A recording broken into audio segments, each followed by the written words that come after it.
Hello pattern lovers, you're welcome and welcome back. It's yet another exciting tutorial, and today's video will be about the cutting of this very stylish simple dress. Yes, I said simple because in this video I'll be showing you the easiest way to go about the cutting of all the pieces needed to make this gorgeousness. And I can assure you that this dress is only technical but not hard to make, because if you can analyze it, you're halfway done. And if you like the sound of all of that, get all your drafting tools ready and let's explore.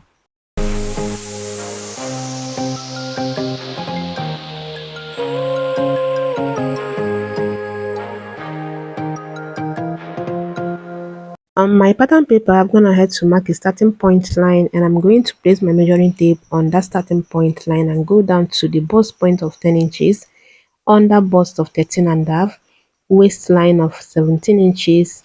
Then from 17 I'll count to 8 inches, and that would be the hip line. Then I'll go down to the full length. On this other side, I'll go ahead and mark the same measurements, half length of 17, yeah, hip line of 25, half length 17, under bust 13 and a half, bust point 10 inches. Then I'll go ahead and roll out all the lines and label it bust point, under bust, waistline, hip line, and then the down part, which you cannot see for now, is the gown length. I'll come to this starting point line again and take the shoulder measurement, divide by 2. Then from that point, I'll go down to 8 and a half, which is the chest line or the armhole line. I'll come to this other side and mark the same 8 and a half, just so I have a straight line. Then I'm going to connect it just this same way. Now I'm going to mark the standard neckline measurement of 3 inches. Then I'll come to the shoulder line and mark 1 and a half, which I'll be using for the shoulder slope. Then I'm going to connect it to the 3 inches standard neckline measurement. Then the next thing you can decide to do is to get the midpoint of this line. But what I like to do for my size is to just go up 3 inches from the chest line, and that would be my own midpoint. Then on that point, I'll be going in by half inch. Then I'm going to connect it straight to the shoulder tip and come to the chest line and take the bust measurement, divide by 4. Then I'm going to use the pattern master to complete the armhole curve, just the same way you can see me do it. Now I'm going to take my actual neckline measurement, and I'm using 3.5 by 2.5. 3.5 by 2.5. Okay, do not go beyond that, except if you're really on a big side. Then I'm going to take my bust span measurement on the waistline and on the bust point, and I'm going to connect it this way. On both sides of this line, now on the waistline, I'll be taking in 0.75 on both sides. That's 1.5. Then I'm going to connect it just the same way you connect your dart, going to the bust point this way. Okay, then I'll come back to the under bust and mark half inch, just so it will be easier for us to close the waist dart. Okay, we'll get to all of that. I'll clean the previous line because we will not need it and it will confuse us. So on both sides of this line, now on the under bust, I will mark half inch on both sides. Then on the waistline we have 0.75. I hope that is clear enough. I'm going to connect from the 0.75 on the waistline to the half inch on the under bust, and then I'm going to just connect the dart this way, going to the bust point, and that's it for the dart. Next, I'll be taking the waist measurement, divide by 4 plus the 1.5 dart intake. Don't forget that. And I'm going to connect it to the bust measurement I already have on the chest line. And next, I'll come to the neckline and go in by 1.5. By the time I open it up, it's going to be 3 inches. Okay, 1.5. Then I'm going to just slant the line going to the armhole curve this way, and that will be the outer neck line, right? Next, I'll come to the shoulder and come down from the shoulder slope on the neckline 1 inch, just 1 inch.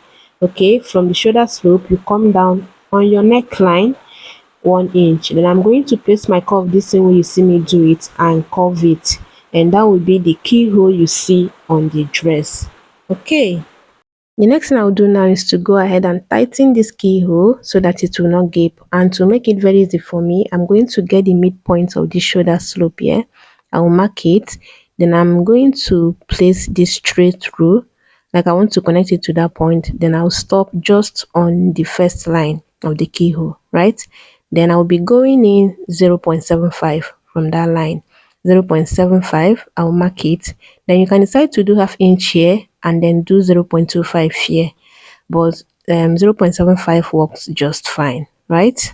I'll connect it this way. Then to tighten this other one, I'll just connect a line straight to the shoulder tip this way. Then I'll be going in by half inch. Yeah, just half inch tightening and it will work just fine. So far so good, right?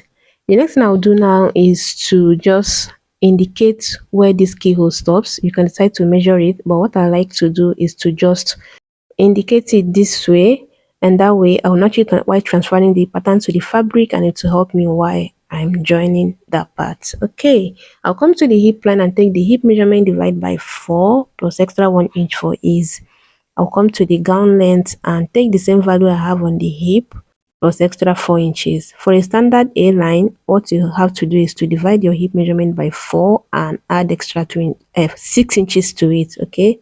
Instead of these 4 inches I did, you can decide to do 6 inches, but this is just how wide I want the A line to be.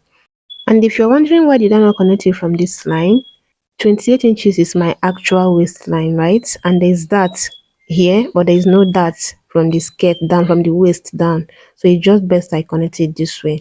And when I close the dart up, it's going to align with what I have from the waist down. Don't worry, we'll get to that. Now we'll come to the gown length and come up by 1 inch, right? And then I'm going to connect it this way. If you added 6 inches to your hip measurement, divide by 4 instead of the 4 inches I used there, please do 1.5 here, because the wider the A line is, the pointer is going to be on that point. Now I'm going to measure whatever I have here, whatever value I have from the on the keyhole, right? You're going to take note of it. And for me, I have about 1.825. This is very important so that you know what to do when you're joining the collar strip to it. And let's cut. Let me show you how to go about this. I'm going to cut it this way. Cut the upper part first. Then I'll cut the armhole. Then I'm going to close the waist dart. Just watch closely. I'm going to close the waist dart this way. After closing, I'll tape it down. Then I'll blend in the underbust line. Okay, I'll tape it down with my masking tape. Then I'm going to blend in the underbust line, which you can see is distorted. I'm going to blend in this way. Don't worry, it's not going to shorten any measurements, and we'll still be working on the waistline. Just watch. Now after this, now I will label it. Even though I made a mistake here, I label this as waistline instead of underbust. The part going to the up is the underbust. Then I will open this dart here from the underbust and then slash it open all the way to the bust point and cut off the neckline this way. Then after that, I'll be closing the gaping dart we have from the bust point to the first line of the keyhole. I'm going to close it this way and tape it down. And after that, I'll blend in the keyhole line because you can see it's distorted. I'm going to make it smooth again before we proceed. Whenever your heart is broken, don't ever forget you're golden. I will find a light in Now I'll go ahead and cut it off. Cut the outer neck off this way. That's it. Then I'll be closing this other dart just this way. You can see me do it. I'll first fold and I'll place it on the other line just like this. I will also tape it down and blend in the distorted line just so it's smooth on that end. And after blending that, I'll go ahead and cut it off. Cut off the shoulder slope, the starting point line, and all the unwanted line there. And I will also indicate the part going to the shoulder. That's the shoulder part, just so I won't misuse it. Now go ahead and cut off the underbust dart. You can decide to leave it if you just want to sew it like that, but you can also decide to cut it off. And this is what it looks like. Can you see? Now I'll bring back the underbust to the waistline, tape it down on a fresh paper this way, and blend in the waistline just so it's just straight as the waistline we have from the waistline down. That's the skirt part, right? I'll go ahead and cut it off this way after taping it down. Then I'll also go ahead and just join it to the other waistline just to make it one piece. Cause I know that you'll do just what you're told. I'll be your harder temptation. Cause I know that you'll make it on your own. I'll be your inspiration. Cause I know And yo, this is what it looks like. So I'll go ahead and cut off the skirt part. That's the down part this way, and that's it for the front part. Okay, can you see how easy this was? So yeah, it's going to be one piece from the underbust all the way to the gown length, and from the underbust all the way to the upper part. By the time I bring the two patterns together this way, you can see that they align just so perfectly. That's the reason why we did this method. Now let's go over to the back. On a fresh pattern, I'm gonna head to mark out 1 inch from top to the down, and that will serve as the zipper allowance and also the center back. I'll start from that line and take the shoulder measurement, divide by 2 and go down to 8 and a half, which is the chest line. I'll take the shoulder measurement, divide by 2 again on that end, and 8 and a half on this other end, just to have a straight line. Then I'm going to connect the points, and that would be my armhole line. what you're told. I'll be your harder temptation. Cause I know that you'll make it on your own. Next, I'll start from the shoulder line and go down to 17 inches, which is the half length. I'll go down to the 25 inches, which is the hip line, and then I'll go down to the gown length. Okay, I even forgot to mention about the length. The length is totally optional, but it should be, if you want what is on the thumbnail, it should be about 7 inches up from your actual knee length. Okay, from your knee length, you go up 7 inches, or better still, you measure from your shoulder to where you want the gown length to be. Okay, I'm gonna head to rule out the lines and label it. Now I'm going to take the standard neckline measurement and my actual neckline measurement. The standard neckline measurement of 3 inches, then I'll be going down to 7 inches, which will be the neckline for the back.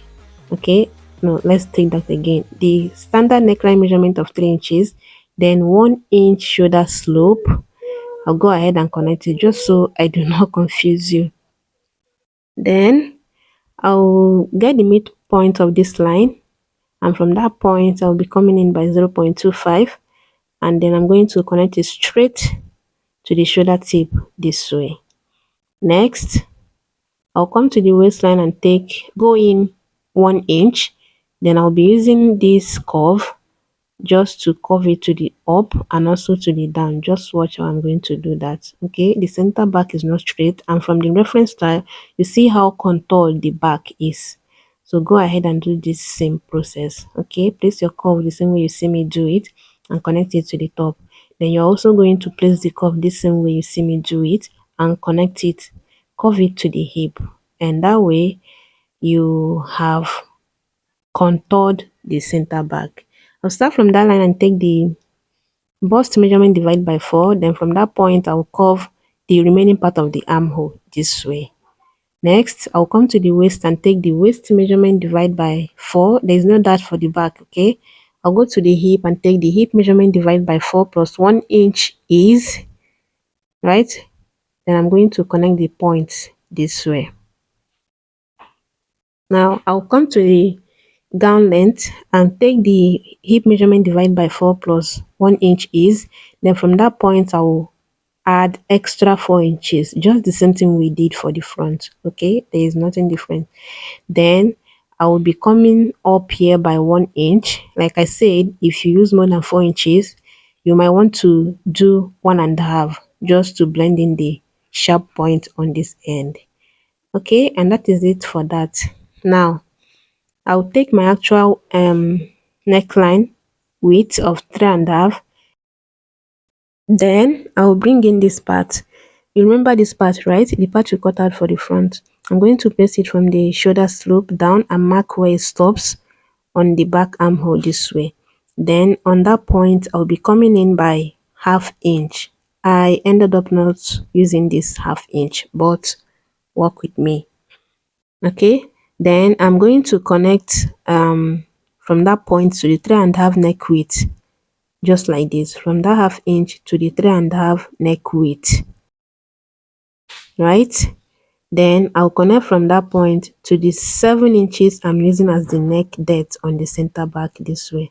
You can decide to just connect from the 3.5 to where you marked, like where you traced out on this part, just so it's the same. I ended up doing that, but like I said, work with me. Now I'm going to tighten this neckline and I will be going in by 0.75 this way and use my curve to blend it into the waistline. That the previous center back contour line I already have there. I'll just blend it into that point this way. So 0.75 works just so it will not gape, it will just wrap on your body. Okay, half inch can work if you're on a plus size or depending on how full your back is, but 0.75 works very well for my size. You can also do 1 inch anyway. Then from that line, the center back contour line, I will be going out 1 inch and that would be the zipper allowance. If you use half inch as your zipper allowance, just go ahead and do half inch. If it's 0.75, do your 0.75. But I usually use 1 inch as my zipper allowance and that's what I added there. Okay. Now, before I forget, I will also go ahead and indicate the shoulder part of this just so I will not misuse it. And then we are pretty much done with the back. I'll go ahead and cut it out. Don't forget you're going to slash it on the underbust. Such an irony of life. Me that reminded you ended up forgetting to slash through the underbust, but it's okay. If you want what is on the thumbnail, go ahead and slash it on the underbust so that you have from the underbust down as one piece and from the underbust up as one piece. So this is me just trying to make sure I have just 1 inch zipper allowance because it was not exactly 1 inch towards the hip side. I'll cut the rest of the pattern this way, and then the next thing I'll do now is to connect it from that 3.5 to where I marked, like I traced out from the front pattern. I told you I ended up doing it that way. Just this way. I'll cut it off and cut off this part. Right? And that's it. Almost done with the whole pattern. But then you're going to need your basic sleeve for this next process. You're going to draft your basic sleeve with your measurement. The same measurement you use for to cut out the gown. Right? So I have from shoulder to elbow line, then from shoulder to the sleeve length, and then from the sleeve length, I added extra 4 inches. Okay, then I have the parts going to the front armhole and the part that will be going to the back armhole. Please go ahead and indicate it because you'll be needing it. The next thing I'll do now is on this center part of the sleeve, I'll be coming down by 1.5. Then on both sides, I'm going to place my measuring tape exactly on the center part of the sleeve and go out half inch on both sides, right? Then I'm going to give it that sweet tart shape. You're going to make it a sweeter shape and make it as curvy as possible. This curve is very important. If you decide to just connect it straight, it will still work, but just go ahead and curve it this way. You will understand why by the time you sew. Now I'm going to take this part, okay, the part going to the front part of the armhole, that's the front part. I'm going to tape it down from that half inch I went out on the sleeve. I'm going to just tape it down all the way to where this part stops. Okay, if you drafted your sleeve with your measurement, you can see that it aligns. Even if it overlaps, it's going to be about 0.25 or 0.125. Okay, mine is about 0.25. I'm going to take this other part down and that's it. So you can decide to leave it like this and sew. It will still give you the same effect, but I like to cut it out. I'm going to cut it out this way. Make sure you do not cut more than what you have. Okay, this is pattern. You can still correct your mistake even if you make a mistake now. The next thing I'm going to do now is to fold the sleeve back. Then I'm going to measure 6 inches. You can do 5 inches depending on how open you want it. but I want 6 inches. Then I'm going to slash up to that 6 inches, and that would be the opening you see on the sleeve. I like that sleeve a lot. Now I'm going to get a fresh paper and fold it this way, just so we cut out the other part of the sleeve. Then you're going to measure exactly where your slit stops. You're going to measure your round sleeve measurement on that point, and then you're going to use the same value and mark it on this fresh paper.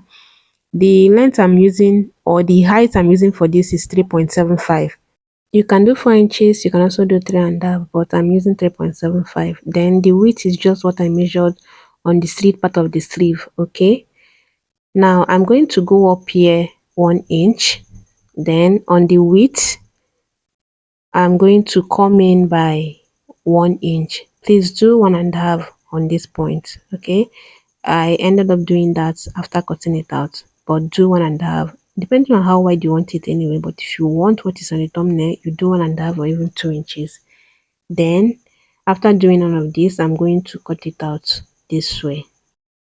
Then after cutting it out, I'll just go ahead and notch on this midpoint. That is the part that is straight and not the curvy part, right? And that is the part you'll be sewing on your sleeve. So it's going to be like this. Can you see? Can you see that? So that's why I say you should do 1.5 on this point, or even 2 inches, just so it's wide enough. But 1 inch, 1.5 works just well. And you're going to put structure on this part. Okay, you're going to structure it just so it stands on your sleeve by the time you're done. This is just me trying to make it the 1.5, and I also noticed that it's wider than the sleeve, and now it aligns. You can see that the folded part is going to the armhole part of the sleeve. That's where you'll be closing the sleeve. Just use your creative mind on that point. Now let's talk about the piece going to the neckline. You're going to fold your fabric in a bias form. You will cut that on bias. So you're going to fold your fabric this way, and then you're going to cut this way. That is called cutting in bias form. On this part is where you'll be measuring your 2.5. The height of the collar strip should be 2.5.